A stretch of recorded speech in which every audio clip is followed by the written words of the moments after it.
Do you want your business to grow faster? Are you open to new and out-of-the-box ways to drive revenues and increase value? How do you imagine the most successful entrepreneurs and business leaders double, triple, or expand their businesses tenfold or more? This is a weekly podcast featuring conversations with business owners, executives, and leaders as we reveal behind-the-scenes details that give you, our listeners, the confidence to pursue your own deal-driven growth. On the show, we discuss a huge variety of deals, everything from large, complex mergers and acquisitions, capital raising, joint ventures, strategic alliances, real estate, affiliate and sponsorship deals, and more, including smaller deals that you can do without significant capital. My name is Kupfer, and I've been supporting deal-driven growth for businesses for over 35 years as a successful entrepreneur, professional negotiator, and attorney. My goal is to help you strategize, plan for, find, and complete deals that will help your company grow faster. Welcome to the DealQuest Podcast. Let's get started. Brian L. Shields is a business development and acquisitions expert with 15 plus years of experience. Throughout his career, he has owned, operated, and invested in over 15 industries and worked with over $4 billion in various investments. Brian has a lot of experience acquiring businesses from retiring entrepreneurs. In the last 5 years, he's led 16 transactions with over $16 million and put over $16 million to work. His most recent business roll-up sold for 3x its original purchase price after significant hands-on operational improvements were implemented. Brian, welcome to the DealQuest Podcast. Ori, thank you so much for having me. I hope that I can live up to that bio. Yeah, well, I mean, listen, obviously you've got, phenomenal experience and there's so many things we could talk about. I mean, you mentioned doing deals from retiring entrepreneurs. That's a specific kind of deal. You mentioned roll-ups, and I love the fact that your bio particularly talks about adding value in a roll-up, because I have a very clear view on the roll-ups that have worked and not worked over the years, in the 8 years I've been doing this with various roll-ups. But before we get to all that, I want to take you back to when you were a little kid growing up, maybe 10, 12 years old. What did you want to be? Because I'm guessing, an acquirer, investor, operator, whatever, probably wasn't it back then, but you tell me. Wow, that's a great question. No, it definitely wasn't. I remember when the investment banks were interviewing at my college, one of my professors suggested I go talk to them. But he said, hey, the banks are interviewing on campus. And I was like, well, I don't want to be a teller. So I had no idea about this field is the point of that story. So I think when I was 10 or 12, I think I wanted to be, I think I told my mom I wanted to be a fireman. And then at some point I wanted to be a psychologist, but I think that was in middle school. So yeah, somewhere in between there. I love it. A psychologist. That's an interesting one. And one other question looking back, what was your first deal of any type? Could be something smaller when you were younger or early in your career, any deal that comes to mind. The very first deal. So let's talk about what a deal is, right? A deal is an agreement. Hey, I have value, you have value, we're going to exchange these things. And the very first deal I made was when I was senior in high school working at Smoothie King, which is a smoothie chain in the Southwest. And I was at the Smoothie King. 2 doors down was the internet cafe, because for those of you old enough to remember, there were internet cafes where people would go to set up their video games and get high-speed internet. And I was like, hey, I like playing games. You guys are hot. What if we trade? I'll give you free smoothies. You give me free internet time. And one of the greatest partnerships in my life was born from then on. It led to many a thing, inclusive of placing in competitive Counter-Strike and Tekken tournaments, finding I had a stalker, to just a lot crashing a car, like a Fast and the Furious style car. A lot of things happened. So it was just the foundation of a lot of great memories my senior year. I love it. And I guess, one of the things I often ask people about is the mindset of a deal maker, right? And I've talked about, I won't go into detail because I've talked about it on the podcast in the past. I have a talk I did in Singapore for the Global Leadership Conference of Entrepreneurial Organization. I've done it elsewhere, really talking about how there's a lot of material out there on the difference between the mindset of an employee and an entrepreneur, but there's a lot less out there on the mindset difference even between an entrepreneur and a deal maker. Because just because you're an entrepreneur doesn't mean you're a deal maker. And I'm not saying that in any kind of judgmental way, but there are many people who grow very successful businesses totally organically, right? And they sales and marketing and providing great products and services, but they never do a deal. What had you? I mean, even that small example of thinking about doing your smoothie for internet deal, right? Like, any insights into why you had that early deal maker mindset and why it's continued, obviously, based upon your bio, into very significant deals from there? For anybody listening to this, you need to subscribe to this show because Corey is asking such great questions. I just want to be clear. Support this show. So I would say that, so I'm an only child, and that gave me two sides of my personality that are kind of like counterbalancing. One side of it is the natural, like the stereotypical only child mentality of like, well, it's my way, I want it for me, and like very self-oriented. Yeah. The other side of it is loneliness. And, you know, when I applied to go to Harvard and Stanford Business School, I got in. I didn't go because I chose to be an entrepreneur. We can come back to that. But the essay question that they ask you in Stanford is what's most important to you and why? And I wrote about never being lonely.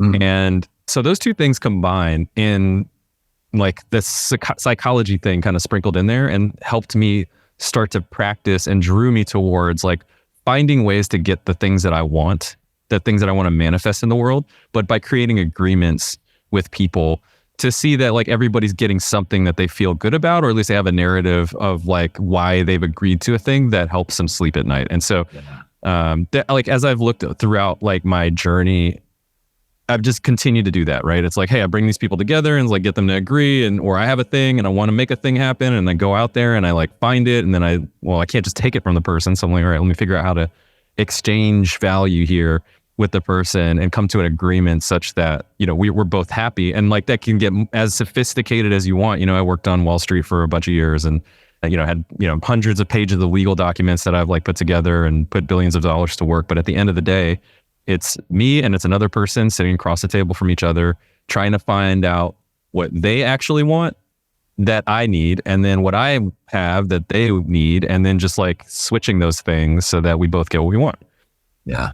Yeah, I love that. It's funny because I know you work on very sophisticated deals, as do I, and there's a lot of complications in there and structuring and tax driven, whatever. But at the core of every deal, no matter how, you know, no matter whether it's smoothies for internet or it's, you know, multi-billion-dollar roll-up, is that fundamental principle. It doesn't change based upon the sophistication of the deal. The underlying thing is, hey, you have value, I have value.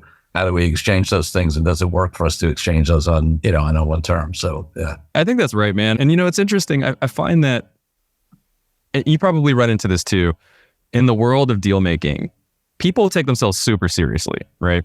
Yeah. And it's like they have like the suit or whatever, the button up, and it feels like a suit of armor to a certain extent. And they're just like, I'm going to be the cool, calm, collected, very serious guy. I'm going to negotiate. I'm going to use terms of art and language that sounds very sophisticated. But I will tell you, like, I remember I had this counterparty at a legal firm when I was still working in private equity, worked at Latham & Watkins. And we were working on this deal. We'd been working on this deal all summer, man. And it was just like, I just want to go home. And I called him one time and I was like, hey, man, let's just have real talk for a second. What is happening here? Like, why are we stuck? Like, I want to get this deal done. You want to get this deal done. We're both trying to go home tonight. How can I help you do that? And like, once I lowered my own defenses, he lowered his. And I will tell you, we back channeled a deal so that the partners could step into the room 2 days later. And it was just like clockwork. We got compliments of like, man, you guys like really set this up. This felt like one of the smoothest negotiations we've ever had. And I thought the deal was going to die. And me and the guy, we looked at each other and we're like, yeah, no, thanks for that, man.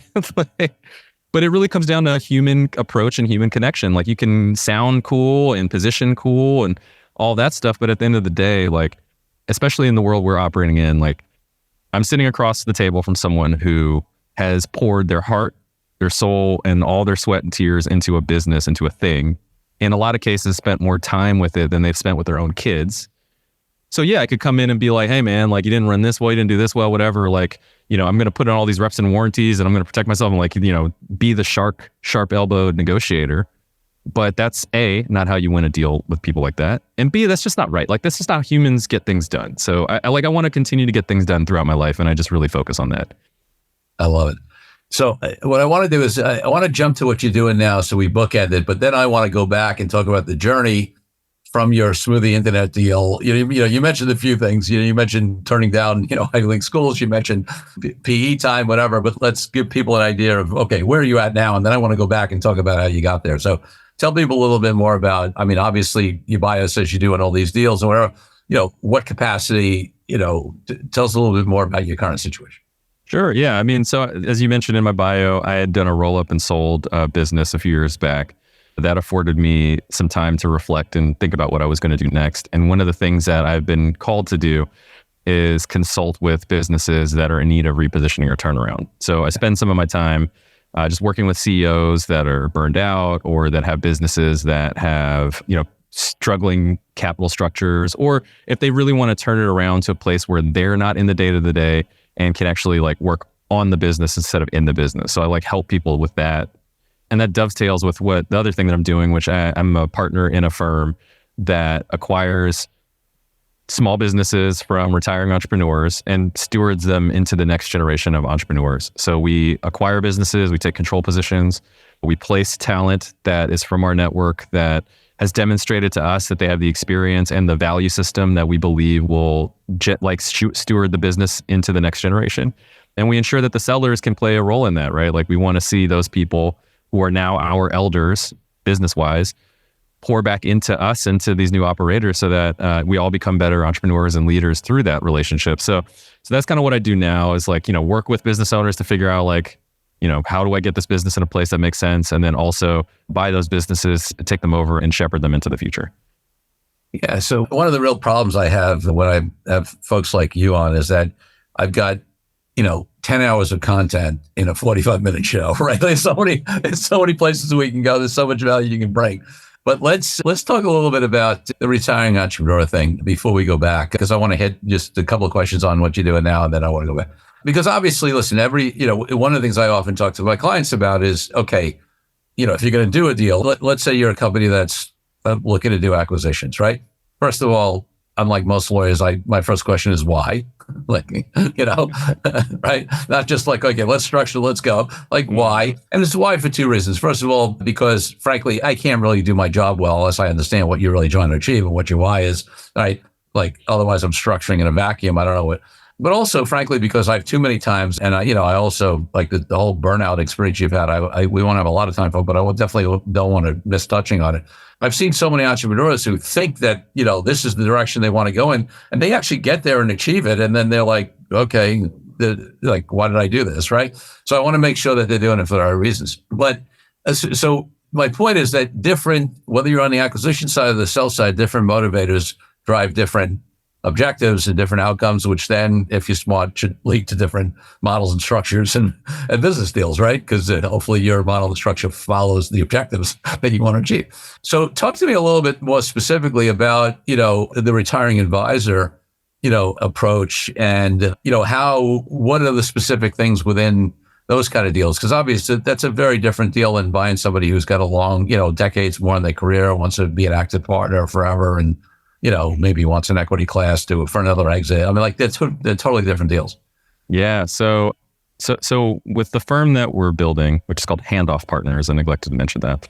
Handoff Partners is focused on working with these retiring entrepreneurs to facilitate, to basically, the way we put it is to give them fruit for their hard labor, right? To reward them so they can ride off into the sunset. That's kind of the mission. Broader vision is to build an ecosystem in which those entrepreneurs who have gray hairs, who have experience, who've tripped over bodies buried in places, can support the new generation of entrepreneurs who maybe had corporate experience, but you made a great distinction between employees versus entrepreneurs, and ensure that transition goes smoothly, right? I've had that experience, my business partners had that experience, and we are creating a system here where, including the LPs in the fund, can pour into the entire portfolio and ensure that things go well. And so that's kind of the purpose, is to ensure that ecosystem's flowing so that the old guard can ride off into the sunset, the new guard can step in and ensure to fill those shoes that are being left behind.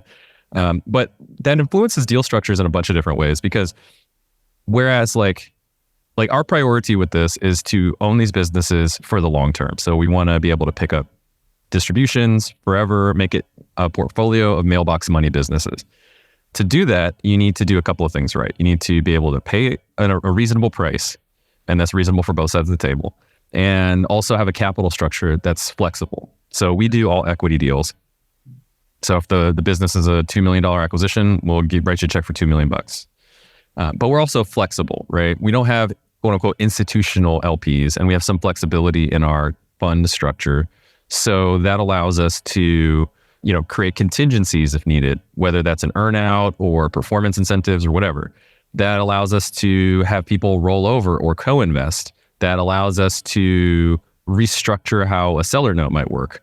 That allows us to do a bunch of different things and be creative about how the entities and the assets are structured such that we get the deal done for the seller. And that's really helpful because one of the things that we think a lot about, just like from a nuts and bolts perspective, is tax management, right? And we could buy a business, but if it's, let's say, domiciled in California, not ideal for, from a tax perspective. So how do we solve the seller's need of, their desire to minimize their tax burden and our need to want to have to minimize the tax burden going forward and relocate some of those assets, maybe give some of the consideration in forms from the business over time that can equate to the total value, like maybe charitable donations that we commit to for a certain number of years or whatever.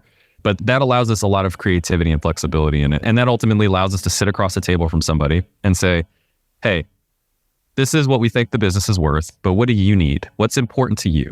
What keeps you up at night? Like, what are the things that we can solve by a creative conversation here that we can then put down on paper and in the numbers to make sure that you get what you want, and then we're still getting the value that we're looking for.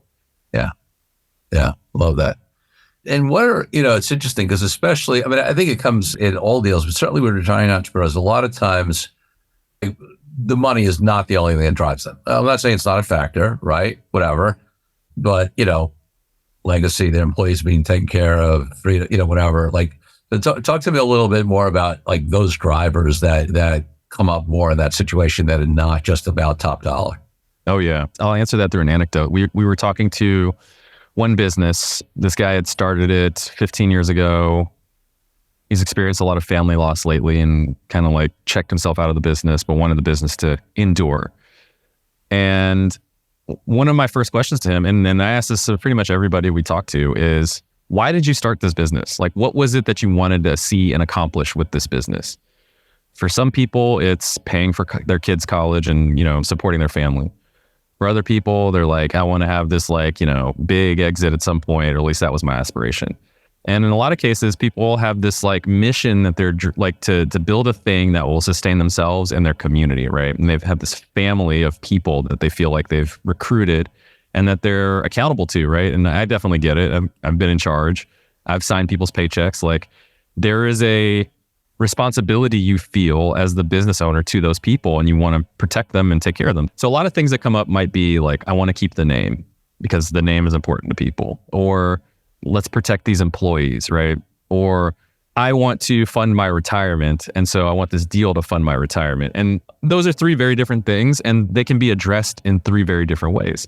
And so if you have the flexibility to just create a structure that works for people, you can do that. But I think it's funny, man, because I think a lot about when I wanted to be a psychologist, and I spent so much time in high school. You can't see me if you're listening, but air quotes, self-training myself to be a psychologist. I have a good friend whose mom was a psychologist. I read all of her books in her house, and then I would interview all the people in my classes and try to diagnose them while we were talking, in the middle of computer lab. And so, but what that led to was just a really complex understanding of people and a deep amount of empathy for myself. So when I'm sitting across the table from somebody, I get where they're coming from. And so I can say, hey, look, I understand you want this. In this situation, maybe we don't get exactly that, but if I gave you these three things, I think that still hits on the thing that's most important to you, which is whatever. And that's been very valuable. And that seller in particular I was mentioning earlier, he was like, I've had 7 of these management meetings and not one person has asked me why I built this business and wanted to know any of the backstory about it. And I was like, well, we think about ourselves a different kind of fun, man. And in terms of the last question on this, and then I do want to go back. In terms of the fund, are you still raising in the fund? Is the fund set? Talk to us a little bit about what you do on the fund side. Yeah. based on your release schedule, we will have done our first close. Yeah. So at this point, whenever you're listening to this, we will have done our first close and we'll be raising through the end of the year. Right. Got it. And what type of investors are coming into the fund? Yeah, we have primarily successful entrepreneurs and high net worth folks. So people who respect and appreciate the ecosystem we're trying to build. I mean, there's obviously a capitalism opportunity here. We think that we can generate outsized cash on cash returns. We're focused on current income and distributing to the investors while still being able to achieve some growth with the business. I've done it. My partner's doing it right now with the business. So it's doable. We have a couple of family offices that are also in. And like how we're evaluating it is, in addition to being able to write the check, which is great. Like we love getting checks, but everybody's money's green, right? So if we can have somebody that I can pick up the phone and say, Corey, Scott, whoever, hey, I got a thing I'm thinking through or I'm stuck on. Let's banter this around a little bit to get to the right answer. Or, hey, like our team's having a challenge with something I know that you dealt with in your business. Can you just talk to them for 30 minutes and help them work through this? Or, in a necessary case, maybe like work on a project with them for a little bit. Like that's the win, right? And I think that just as a, 10,000 foot perspective, if you want to go far, you got to go together, right? And so we want to go together as a group. So, down the road, maybe we'll get like big institutional checks. Like, I don't know, man. But right now we're prioritizing that community so that we can build this the right way. Love it. Let's take a break from the show for a minute so I can tell you about an incredible resource my team and I have put together for you. Secrets of Deal-Driven Growth, Creative Ways to Grow Your Business, Even in Challenging Times, is a powerful ebook that helps you take DealQuest podcast episodes and apply them to your own life and business. This is the ideal tool for anyone looking for creative ways to grow as deal makers, and you can get yours now. It's as easy as heading to coreycupfer.com/workbook and downloading your copy. While you're there, you can also consider joining our dynamic deal-driven community of founders, experts, small business owners, and entrepreneurs. Now back to the show. All right, so I want to take you back. So how did you get here, right? So, we have a Smoothie for Internet deal, and you mentioned turning down Ivy League. You mentioned, venture private equity. Just take us through the journey, right? How did you go from those early days? What was the progression? Sure, man. I love the Smoothie for Internet deal. So I'm originally from Houston, born and raised there, went to Lamar High School, graduated, then went to college in Atlanta at Morehouse College. Morehouse, for those of you who don't know, is a historically Black college for exclusively male students. And that was good for me. Like, it's funny because I wouldn't have gone there except for a guidance counselor at my school pulled me aside. Her daughter was going to Spelman, which is the sister school right next door. And she was like, Brian, you need to apply to Morehouse. I was like, I don't know, man. I want to go to Michigan, blah, blah, blah, blah, blah. She's like, you need to go to Morehouse. So I applied. I got pulled over because I was late submitting the application to the mail. And like, I got pulled over on the way and I was like, officer, I got this application to the school Morehouse. I just need to go. And the officer happened to be a Black guy. And he's like, all right, man, I'm gonna let you go for this one. So true story. And like this hand of God, hand of providence component, like this is going to be a theme. So like, I don't take all the credit for the things that I do in my life. Yeah, sure. But so I went to Morehouse. I mentioned earlier that I had a professor who was like, hey man, the banks are interviewing on campus. And I thought he was talking about teller stuff, whatever. But he was like, no, the investment banks. And he kind of explained it to me. I didn't totally get it. But the thing that he did say to me was that these are the most competitive internships you could possibly get. Okay. And I was like, well, sir, you obviously haven't met Brian Shields. So I went there. And at this time, this was in 2008. No, I'm sorry, 2005. Yeah. So this is 2004? Yes. Goodness, I'm so old. So 2004. Yeah. We had this interview. There was only one other person who had ever had an internship as a sophomore on Wall Street. And so I went and I was just like, I'm out here. I'm the most awesome person in this interview crowd. You're at this job fair. You're going to remember me. So I got lucky, and then I met a really awesome recruiter from a place called Lehman Brothers, which you may have heard of. And which is why, by the way, 2004 versus 2008, a very, very different conversation. It was very important that I get that year right. That's why I was trying to be very, very accurate with my statements. There's a progression here. So I got an internship as a sophomore. I experienced my first taste of real life adulthood. of the 10-week internship, I think I had 2 days off. I slept under my desk 3 times and made some really great friends that I'm still friends with today, and ended up doing another summer internship there and then going full-time in 2006 into the private equity group at Lehman Brothers. And then from there, I went to go work at one of our clients' firms, which is like right across the street. I got there in August of 2008. Wow. And then September of 2008, Lehman Brothers didn't exist anymore. And I went to a bar right across the street from that office. And I was like, look, I put my car down, just come down and drink your pain away, guys. Yeah. And so that set me down a path of understanding and being exposed to, and then understanding the power of not just finance and deal making, but of active ownership. The private equity firm I was at was very much a hands-on ownership business. So they would acquire businesses. They had a 5-year plan that they would spend all this time and money developing, and then they staffed a bunch of resources around it to support it. And they're one of the early firms to do that. Like KKR and Blackstone started that wave, and they were like right behind it, because that has a meaningful impact on the outcome of the business, is having all these people to talk to, see what you're not seeing and to add perspective from their experience.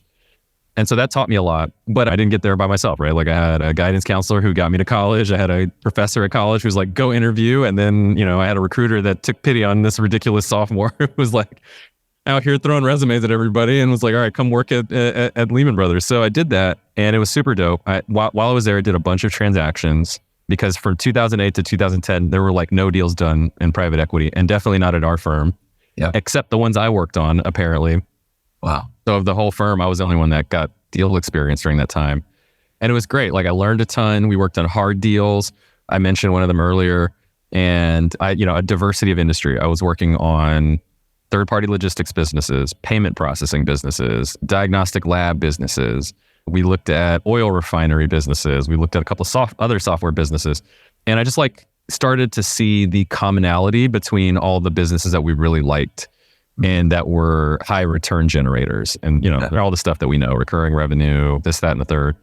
But there was also a layer of the management teams that we would have conversations internally about, like, do we think this guy's good? What did so-and-so say about them? They used to work with them here. How are they managing this team? How do they approach like some of the complicated, service delivery thought process and stuff like that? How do they allocate work? And that taught me a lot about one thing that I was very clear at that time I did not know. And it was, how do we actually make the money that I'm putting into the Excel and running a bunch of numbers on? It's like, what is EBITDA? I don't know. So I went a little off track, relatively speaking, because most people would just be like, you're going to do your time in a private equity firm, go to business school, come back, make partner. Yeah. And I started to have this intuition that has turned into something I can articulate now, that the best investors going forward were going to be people that understood how to operate businesses. Mm-hmm. So I needed to get some of that for myself. So I did a rotation with the resources group people, the folks who worked with the portfolio companies, and I did sales projects, I did inventory management projects, procurement projects, HR projects, and started to understand the functions of the business, almost like a GE general manager rotational program, right? Yeah. I learned that. And then I was like, cool, let me go do this thing. So I parachuted into one of the portfolio companies. It was actually a diagnostic lab that I had played a role in rolling up. So I knew the team really well. I knew the business really well. And it was very funny because I was in a board meeting and I was talking to them about like, hey, why are we talking about acquisitions all the time? Like, there's a lot of free money in organic growth. Like, why are we not chasing that? That is high margin. And they were like, well, do you want to do it? Dude, so, all right, I guess I do. So I parachuted in. I started a new division of the business, and it was successful. We got, in like 12 months, we got to $3 million-ish of run rate of revenue, which is awesome. Yeah. But that was then like the experience that kind of hooked me. And I was like, oh, I like this thing. It's like entrepreneurial, but operational. And, this is making me like, I can see the deal discussions that we were having better. I can understand some of the things that we actually missed in some of the deal discussions we had over the last few years that we could have asked, because I understand this now. And then that set me on a journey. And eventually I ended up at a venture-backed property management company in the Bay Area. I was running growth there. And one of the motions we were doing was acquiring other property management businesses. We looked at maybe 50 businesses, and we did 12 deals in 2 years there. And I had this like one really big takeaway. Corey, which is that these are really good businesses. So I was like, half the time I'd be like, why are you selling this business? And then I'd be like, is there any way I can buy this business instead of my company? Like that would be the thought running through my head. And so eventually I decided to act on that. And so I left, I bought Hill & Company, which is an HOA management business. So it wasn't competitive. Yes. And then, kind of just ran from there. And I was able to put to work all of the soft skills and the hard experiences that I had from whatever that 15-year time period into this business. And it didn't all go right. Like I made a bunch of mistakes, like a bunch, but ultimately like we turned this business around into a place where it went from negative 50 NPS to positive NPS. We started getting clients actually referring us business and growing revenue, did another acquisition. We got on all the like top property manager lists in the Bay Area and like the things that signal you're running the business well, in addition to the P&L. And that's ultimately what led us to a successful exit. I love it. Okay. So I want to talk about both sides of that. You mentioned all the mistakes and things, whatever.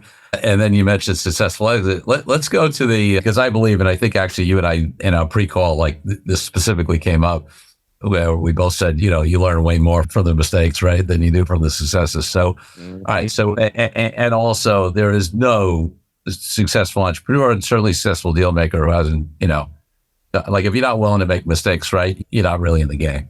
Obviously you want to minimize them, but, so talk to us about some of the key lessons you learned, and maybe if there's any stories, obviously without any confidential information you can share about, the ones that didn't go well or the ones that went wrong, the way you had to pivot or whatever it was. Yeah. Okay. So one broad lesson I will say is really important is the value and the criticality of culture alignment when you're doing these acquisitions. It's both from like, if you are the sponsor acquiring this organization, or if you're, a company acquiring another organization and merging them together, like all of those. So like the venture-backed property management company I mentioned, we did 12 acquisitions during my run there. And, you had 12 different flavors of people coming into the company, right? And different ways of doing things, different mindsets around how to manage like the pennies and the dollars and cents. And so getting those aligned were really important. And where we would stumble is if we would try to whiplash people from doing it their way into doing it a new way. And that would cause all kinds of rancor, discourse, and discontent within the teams that were acquired. And so that taught me like, hey, if you're going to do this, like you have to put more effort into the soft side, the qualitative part of the diligence, and then the transition, because change management is just really important. So that would be number one is like, and you can, and like, just for the people who are like, oh, I don't know if I value this offside stuff, that costs you money, because if in this case, right, like the service being provided that is being paid for is done by these people, like the people really are the product. If they're disgruntled and then they leave, then that, like, it's the same thing as like if you had your money being managed by a wealth manager and then like half of the wealth management company left, you would feel that's a negative signal and protect your assets and go somewhere else. So it can cost you real money. So you got to get that right. The second thing I would say, which is still people related, is have a rubric for diligencing the people that you think are going to be key leaders going forward. And it's one thing to like sit and have a conversation with them, but it's another thing to have a mental checklist of things you're assessing for in the discussions and like different tools that you can use to assess them. So as an example, with the company that we acquired, Hill & Company, we had an accounting leader who was really, really loyal, but not great. But our perception was that she was great. And that perception was somewhat overwhelmed by the niceness. And like we met them in diligence, and then we would talk to them a bunch, and then we worked with them obviously after close, and we're like, okay, you get a lot of grace. But if we had been looking at the other side of this coin, which is the quantitative proof of whether or not they're doing things right, like especially in an accounting role, we could have said, hey, we need to make sure that their error rate is low, that they're getting things out on time, that because they were in a people management role too, like there are minimal, like there's minimal discord between the staff. And those three buckets were not being done well. And that was causing us a lot of frustration. And it took us maybe a little too long to say, hey, this is actually a problem, and the problem starts from the top here, and we need to do something about it. So like that was really key, and we could have caught that earlier in diligence and made a plan around it, but we didn't. So shame on us, but please don't make that mistake now that you've listened to the story. And then the third thing I would say is just like being incredibly sober about the risk profile that you're taking on in doing some of these deals. So before we bought this company, before we bought Hill & Company, I had been like at the 5-yard line with a dental lab. And so like, a company, it's like you get a crown or a replacement tooth. This is the company that makes it. Right. It was great. It was in the Bay Area. It was biking distance from my house. I was like, this is perfect. I can ride my bike every day. It's awesome. And it was like a reasonable price, at least multiple wise. However, as I was having a discussion with him, I was like poking around at all the things. The customer contracts look good. The P&Ls look good. QOV started looking good. Cool. But one really big thing kind of rang an alarm bell in my head, and it was the staff. And I asked the seller where he gets his technicians from. And this came from like diligence, right? I was like talking to a bunch of other dentists and other people who had dental labs, and they were like, yeah, one of the things is like there's a lack of staff availability and like trained staff in the industry. It's like, all right, cool. This guy seems to not have a problem with it. Let me figure it out. So he was like, yeah, I have a relationship with this dental school in Korea where I'm from. And so they train them. Then I sponsor their visa and they come over here and work. And so I'm sure they would continue that with you. And I was like, okay. So then I went home and I really like thought about it. And I just kind of like mentally modeled out how that would play out. And I was like, man, there is a huge risk here that this guy, like that relationship goes away. And then the business immediately becomes 25% less profitable, which makes my multiple look crazy. And, we were considering doing an SBA loan for that one. Then it was like, that might put us in risk of like, not being able to cover the P&I payments for this thing and like being in some real trouble. So that's like a huge risk. And, again, it came from being very intentional about the diligence and the support around us that we put to make a good decision around this. And though those people were really excited, they were like, man, we'll write you a check. We're here. We're going to call all of our dentist friends to use this lab. I had to say no and told them why I said no, and everybody got it. But it was because there was just this minuscule is the wrong word. It was an obscure, but very material risk that was here that I needed to face and just be real with. And, as an entrepreneur, you're like, I can handle risk, but like, you shouldn't have to handle all risk is the point. Yeah. Great examples. Love it. And then, so Hill & Company became the roll-up that you exited? Okay. That's what I thought. So when you acquired it, were you thinking roll-up from the beginning, or if not, when did that come into your mind? And, one of the things that I often talk to clients about is, it's very different if you plan on doing one acquisition versus multiple, right? You do one acquisition, you can just figure out the best deal between you and that, the counterparty, right? But if you are planning, and whether it's a roll-up or whether it's just, a number of acquisitions, I'm always a big advocate of creating a model, business structure within that model, having a consistent way, not getting your cap table being crazy, having to manage different deals. It's just not, it's like anything else you want to scale, you want to systemize it, right? So sometimes folks come out with backing, whatever, and they know they're going to do a roll-up and they, have the resources and systems to get that kind of stuff in place. And others are, 3 deals in an entrepreneurial journey and then figure out, oh, maybe I have something here. And then you got to retrofit, right? If you're smart. So I'm curious as to where you were at in that journey. Yeah. So because of the previous experience I'd had, I came away understanding that for property management businesses, there is a lot of value in doing add-on acquisitions in your footprint. The density increases the profitability dramatically. So my partner and I in this business were like, okay, we're not going to entertain any other acquisitions unless they like literally just Lego piece fit right on top of where we are. Yeah. So we turned down a bunch, and then we ended up in there's one other criteria for that, which you kind of hit on. We were like, if we don't have to raise outside money for this acquisition, then we'll consider it. So it had to be in the footprint, and it had to be one where we could figure out a way to not raise outside money.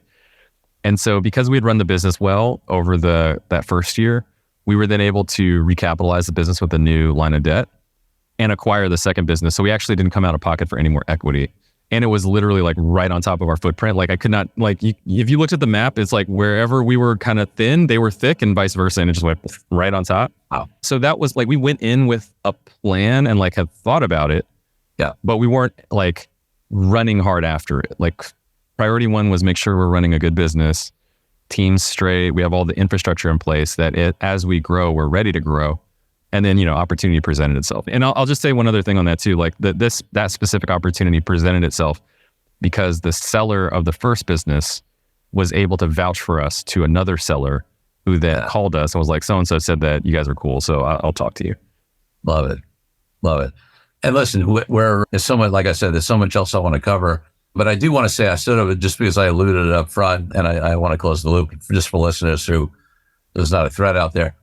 I've been involved with a lot of roll-ups over time. And one of the things that I mentioned when we talked about Ryan's bio was that, it specifically talked about adding value. And you heard him just say with this other, tuck-in acquisition, right? It was like they had things that, we didn't have, and it was, right, the strategic value. Because there is the roll-ups that got the bad, and still do, but certainly like in the 80s when the first roll-up craze, came around, and the ones that blew up were, there's a roll-up approach where it's just rolling up the size, right? And, you're just playing a straight multiple arbitrage game, right? I can buy at 4x, right? If the company's worth 4x to another buyer, I can pay 6 or 7x because I'm going to exit at 12, right? And the problem with that is that by the way, sometimes that works. And listen, sometimes also people hit the lottery, right? And I'm not saying maybe it's a little, I'm not saying it's those odds, but the point is, if you time it right and everything goes well and whatever, you could potentially make that, that multiple arbitrage game work. But if anything goes wrong, the economy turns, a competitor comes in, like there's a million reasons why that could blow up. And then you're screwed because now you've overpaid for a bunch of businesses that you have added no operational value, efficiencies, additional profitability, capability, whatever it is. And what, the contrast here is really what Brian obviously did, with this roll up. Like if I'm assuming it would be accurate to say, and you can tell me if I'm wrong, that if you didn't exit that business, right, and you had to hold it for another year or two or 5 or 10, all right, you could have done it because it's, it's running profitably, efficiently, and whatever, and you're not just banking on a multiple arbitrage where if things go wrong, you're in trouble. Yeah, the intention with that business was to hold it forever. And what I learned from that experience was that if you run a business well, then you get options. Yeah. And, you have time, you can wait, and then maybe somebody will make you that 6 times offer because they're like, oh, we have a different plan. And then you got to say to yourself, well, maybe I'll think about not owning this one forever. Because it's like, offers you can't refuse. But yeah, I 100% agree with that. And like my operating thesis broadly is finding the most efficient way to deliver more than what the customer expects, right? Like that's really like how I start my thinking. And anytime I'm talking to like new industries and new businesses, I'm like always thinking about how the customer's thinking. And then if you start with that and work backwards, then you can design an efficient organization that does the thing and does it better than they want and expect and all that. And, for a reasonable price, that's great. But if you just I had to get out of private equity because I was around too many financial engineers, which is kind of like another way to say what you were saying. People who are like, I got all the deal structures and like the finance like strategy around this. And I'm not blind to that. I'm very much aware of and think about multiple arbitrage, working capital management, thinking about like how to do cost of capital in ways that are efficient for the business. Like that's in my lexicon, but that's not my guiding principle. And ultimately, I believe that if you keep customer satisfaction and service delivery in an efficient manner as like your North Star in whatever business you're in, you will be in a position where you can then say, all right, well, I could sell it for a reasonable return. Or I could keep it forever and everybody's happy. So that's the lane that we're steering handoff partners to be in. And that's the kind of like way, that's the flavor of operating and investing that I like. Love it. All right. So before we go to my final 2 questions, there's one other area I want to cover. And I'm going to combine 3 things in either a brilliant attempt to draw connections between 3 different things you mentioned, or a desperate attempt to cover stuff that we could spend 2 more hours talking on the next 5 or 10 minutes. Okay, so I'll let the listeners, you can judge how desperate I am here, but let me give it a shot. So the other thing that you talked about that you do now is work, in addition to the fund and the investing in retiring, acquiring retiring entrepreneurs, business, all that stuff, right? Is this sort of consulting, coaching, working with entrepreneurs around creating value and having the business run without them and things like that. You also mentioned at various times this, interest and desire and just interest in topically in being a psychologist, right? And then I also know that you have a personal experience around burnout that is very powerful, that's influenced you as well. So, like I said, we can spend hours on this topic, but I'm sitting there thinking about, I am sure that, like, the joke around a lot of coaches, even lawyers, what we do when you speak whatever is that we're unlicensed and, psychologists, right? Because a lot of times when you deal with entrepreneurs, that's what you're doing. And then also, you obviously have this personal experience with burnout, which I'm so plays in. So, like I said, I'd love you to talk about that whole area and, whether my desperate attempt or thesis or a brilliant thesis, depending on how you look at it, of there being a relationship between those three things, may or may not have any accuracy. Yeah, no, I mean, I think I think you've elegantly woven together several topics that have a common thread. So well done. So as I mentioned in one of my previous vignettes, I'm a highly competitive person, and I think a lot about how to be at my ultimate performance peak, right? How do I get the most out of myself and perform and compete? Like, most of my books are like sports books. I'm just being honest. I read like every coach's book. And that used to serve me completely on the output side, right? And so like work a bunch of hours, get things done, push. But as I got older, and more importantly, as I got into levels of more and more responsibility, I started to need, but I hadn't recognized, but I started to need offsetting things. And you and I were talking earlier about traveling less for the summer and giving yourself the time to recuperate ahead of what will be a sprint season in the fall. Yeah. So like, I wasn't that person. I was like, optimize, maximize, boom, boom, boom, boom, boom, boom, boom. And that led me to be so emotionally and physically drained that even though I had sold a company and put a check in our account for more than I've ever gotten in my life, I just couldn't be happy about it. And then I couldn't withstand real life stuff that happened after that, inclusive of me losing my father. And so I make that point to say, now as I'm coming back to it, I've done a bunch of study around burnout and stress management, how to manage peak performance and stress and rest, and from a mental perspective and all this other stuff.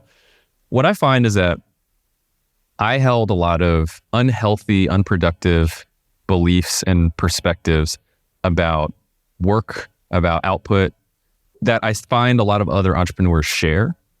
Yeah. And other entrepreneurs also have a really hard time hearing, you need to take a break, or you need to, treat yourself or have self-care, unless it comes from another entrepreneur, especially somebody who's dealt with something like this. Because then the risk here is you're burned out. So if you have a team of 50 people working for you, that's 50 people that could be affected negatively by your poor decision-making or, missteps or whatever, that if you had taken breaks, you wouldn't have done. And that can lead to financial issues. That obviously can lead to personnel issues. And so there's just a different level of fraternity that exists, business owner to business owner, entrepreneur to entrepreneur. And if I can just be like, hey man, look, I've been there, and this is what it costs me, and I don't want it to cost you. And here's some easy things you can do. And by the way, you're the boss. You can do it. Right. Go do it. Right. It just lands differently. So I talk about that when I consult and advise some of these businesses, and it helps drive, an appreciation for, okay, maybe I don't need to do all of these tasks. Maybe I don't need 15 people reporting to me. Maybe I only need these 5 key people reporting to me. Maybe I should take a 2-week vacation so that the business will be forced to develop policies and operations without me. Okay, let's do that. Let me get over myself. They start to open up to these possibilities. And, that leads to, in a very soft sense, just a better work-life balance and lifestyle. But in a very hard sense, that can lead to better value for the business, because now you've created something that's transferable. Because it's look, I've been gone for a month and the business has been growing. So new owner can take it over and be great. And then you can maximize your own nest egg. So there's just a lot of different reasons why I think it's really important to focus on that stuff. And I like to speak about it from personal experience, because, entrepreneurs like us are going to be like, well, whatever. I'm not listening to that guy from JP Morgan. He's got a good W-2. Yeah. And I love that you raised the fact, because that's the interesting dichotomy. When you're in that mentality as an entrepreneur, no, I got to grind. I got to, there's this hustle culture, grind culture, whatever. And then listen, and there's value in that at various stages. I'm not saying it does take something, but when you're in that mindset, you equate your grind and your hustle and your particular efforts to the success of the business. And the truth is, not only is that not true and is it unhealthy for you, But there is that opposite effect. Like when you step out and give room for your people to grow and step up, or figure out who you need to have that in place, your company does become more valuable and more successful and whatever. And I remember, and I'll just say quickly personally, and before we wrap up here, but like very early on, I even just taking vacations, right? I went through that stage where I didn't take any vacations. I couldn't leave the business, blah, blah, blah. Then I would take vacations, but be in contact every minute. And then I'd be like, and I created a mantra for myself. Like it might be, most of my mantras are positive, but this one like needed to be phrased this way. My mantra to myself was, you're not that important. Corey, you're not that important. And at that time, I wasn't leaving for a month. If I was taking a week, it was a lot, right? you're not that important. The world's not going to fall apart. Your business is not going to fall apart if you're away for a week. So I get that. I love the fact that, and it's interesting because entrepreneurs understand this concept of having a business that runs without you, whether it's from Michael Gerber's E-Myth or, all these other things, coaches, Bibles, whatever. Like intellectually, people understand that, but they still, a lot of entrepreneurs can't,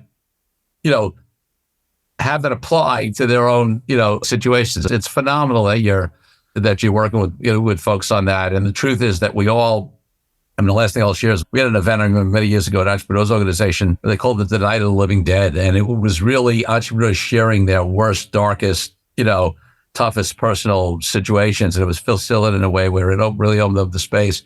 And what we learned was, and, it's becoming a little more open to talk about it now. Back then, it was much less so. Is that we've all been through stuff. Like, and I'm talking about stuff, like not, oh, wow, cash flow is down this way, or like, all right, I'm in trouble hiring somebody. I'm talking about like, emotional depression. So, family stuff. Like I got divorced or might have gotten divorced, like had real issues. Like there's people have gone through real stuff, man. Yeah.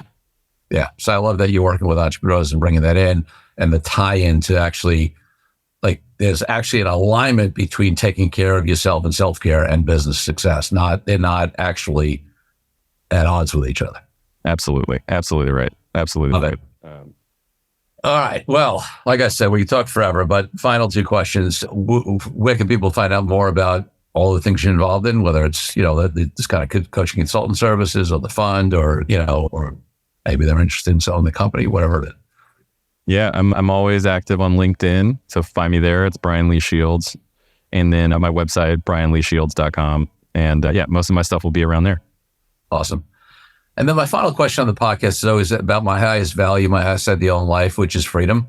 And for me, that means everything from freedom from oppression from all people around the world to why I've been an entrepreneur for decades and haven't had a boss. What does freedom mean to you, and how does it impact your life and business? Yeah, freedom means to me never having to decide if I'm going to sacrifice spending time with my family for something else. That is my biggest priority, is ensuring that my family is shepherded and stewarded in the way that, I feel like they'll be good. And so, that just affects some of the decisions I make now. I try not to let it, I try not to have a microwave mentality about like doing things so that I have like quick money and then I can be free, but also recognizing it takes a balance. And so, if I can be 100% present with my daughter or my son for 10 minutes a day, and that's all I got, cool. You're going to get 100% of me. And then hopefully I can grow that to 15 minutes in a couple of weeks and keep going. But yeah, freedom to not have to choose between my family and other stuff is how I think about freedom. Love that. Brian, thanks for being such a great guest on the DealQuest podcast. Oh, it's been an absolute pleasure. Thank you. Thank you for joining me on this episode of DealQuest, where we help you understand how deal-driven growth can be your ticket to freedom. I want to invite you to a unique way to tap into the wisdom and experience of the DealQuest community. The Deal Den is a place where entrepreneurs, high-level executives, and business leaders come together, support each other's growth and success, and share what's working best, as well as what challenges we are facing right now. You will get input not only from me, but from all of our members. We collaborate and serve each other. To join us, go to coreycupfer.com/dealden. I'll see you there. I'm Corey Kupfer. Until next week, wishing you the freedom and financial prosperity that I know your DealQuest will bring.